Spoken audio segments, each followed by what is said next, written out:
parceiro cobra orgasmo. Primeiro ponto, não sou eu que decido se eu quero ou não ter orgasmo, se eu vou ter orgasmo ou não. Não sou eu, não é uma decisão minha, tá? Então, eu não posso me comprometer com você, com isso. Você não pode me cobrar, você não pode esperar isso de mim. Não tem como, isso não é uma decisão minha, tá bom? Segundo ponto, você não tem obrigação de ter orgasmo para agradar ele. Orgasmo para agradar ao outro, né? Tipo, se o outro tá aí cobrando, se chateando, isso daí é o quê? É o ego dele. É o ego dele falando sobre essa questão, né, do orgasmo. Então, você vai ficar alimentando o ego dele? E é isso que muitas mulheres fazem.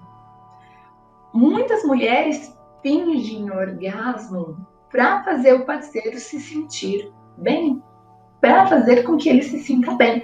A mulher vai lá e finge orgasmo. É um desserviço isso. Faz isso o quê? Para agradar o outro. Então, é isso. Se a pessoa está te cobrando orgasmo, primeiro, ela não tem esse direito de cobrar, porque você não tem o poder de decidir se comprometer em ter o orgasmo ou não, tá? Segundo, você não tem obrigação de ter o orgasmo para agradar o ego do outro, né? E o que fazer então? O que fazer? Deixar claro para ele que ele não pode cobrar sobre isso, porque não é uma decisão sua ter orgasmos ou não. E trazer intimidade para essa relação. Falar como você se sente com esse tipo de cobrança, com esse tipo de exigência. Falar, colocar o limite para o outro, né? Porque de repente o outro está invadindo o seu limite, uma vez que ele está cobrando, exigindo, né? Está tendo um comportamento autoritário, um comportamento abusivo. Abusivo, porque não é abusivo quando nós decidimos juntos. Agora, quando eu quero decidir por você o que você vai fazer, aí é abusivo, aí é autoritário, tá bom?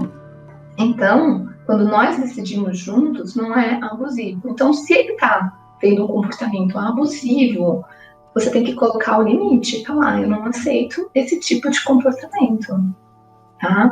E sair de um lugar de simbiose. O que é esse lugar de simbiose? Essa simbiose é o seguinte, tipo, o outro fica triste, o outro fica chateado e eu fico mal porque o outro tá triste. Então eu não consigo colocar o meu limite porque vai ferir o outro. Eu não consigo ser firme em quem eu sou porque vai ferir o outro. Eu não consigo, sabe? Então eu deixo de fazer aquilo que eu quero porque eu começo a fazer aquilo que o outro quer. Eu faço aquilo que o outro quer porque o outro sofre, eu não quero ver o outro sofrer, eu não quero magoar. Então eu começo a me anular, sabe? Eu não respeito os meus próprios limites, eu tô ali focada no outro. O outro não pode sofrer, eu posso, mas o outro não.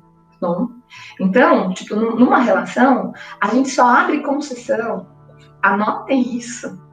Numa relação, a gente só abre concessão quando isso que eu vou abrir concessão não me fere, não me viola, não ultrapassa os meus limites, né?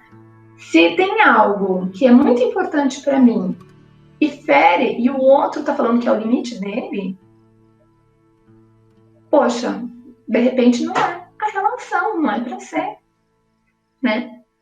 Não é para ser, porque eu tenho aqui os limites, esses limites pro outro. Nossa, mas se eu tiver que respeitar os seus limites, isso me fere, né? Se eu tiver que respeitar que você pode não ter orgasmo, isso vai ferir a minha masculinidade. Ah, então isso me fere demais. Ok, então não vamos se relacionar. Porque, né? Você tem as suas questões, eu tenho as minhas. Eu tenho que lidar com as minhas, você tem que lidar com as suas, né? Agora eu não vou ficar num lugar onde o outro tá ali com cobrança, querendo que eu seja, que eu tenha uma resposta de uma coisa que eu não sou, que eu não tenho nem controle com a questão do orgasmo. Né? Se fosse simples assim ter o orgasmo, 55% das mulheres que não tem teriam, né? Mas não, a maioria das mulheres não tem orgasmo, tá? E na verdade ter orgasmo é até uma coisa simples para quem se desenvolve no Tantra. Mas eu acho que é importante a gente pontuar que não existe esse lugar de cobrança para ter orgasmo. Isso é o ego do outro, tá? Esse é o ego. E a gente precisa aprender a colocar o nosso limite e entender, assim, eu estou colocando meu limite, ele vai ficar triste. Então, ele vai ter que lidar com a tristeza dele. Mas eu não vou ficar me pressionando a ser uma coisa que eu não sou. Eu não vou ficar fingindo orgasmo, tá bom? E isso vai para todas as situações das relações, não em questão do orgasmo. Se o seu parceiro está te colocando um limite e esse limite não é algo que faz sentido para você, o que você tem que fazer? Falar, olha, desculpa, mas isso para mim não faz sentido. Que nem hoje tem muito essa questão de outros tipos de relacionamentos, né? Relacionamentos livres, poliamorosos, etc, né? Tipo, se eu chego no meu parceiro e falo assim, tipo, vamos ter um relacionamento livre. E ele fala, não, eu quero um relacionamento monogâmico. Se para mim não faz sentido ter um relacionamento monogâmico, se eu acho que eu tenho que me relacionar com várias pessoas, por que eu vou aceitar ter um relacionamento monogâmico só para me relacionar com ele, né? Outro dia eu estava falando com um terapeuta e ele falou que quando ele estava se relacionando com uma parceira, e a parceira é professora de yoga, vegetariana, então para ela ele não mostrava quem ele era. Ele não comia carne, ele não fumava, ele tipo mostrava ser alguém que fosse ser ali aceito por ela. Então, tipo, a gente fica nesse lugar que são os lugares dos jogos. E a ideia é a gente sair desse lugar de jogo e vir para uma relação realmente mais saudável.